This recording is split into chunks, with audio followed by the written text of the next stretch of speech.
Винаги си напомняйте, не ни е даден добър или лош живот. Даден ни е живот.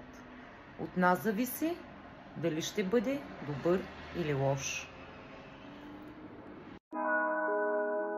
Не забравяйте, вие сте красиви и уникални.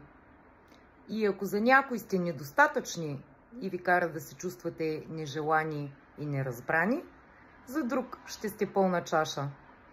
Дори някой човек да е много прекрасен, за мен е доста по-важно как се чувствам, когато съм с него. Затова обичайте себе си. Три начина да се освободите от лошото настроение доста бързо. 1.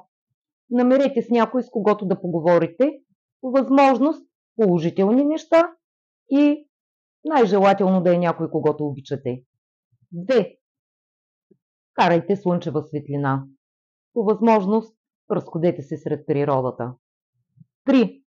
Движете се. По възможност свършете нещо полезно за себе си.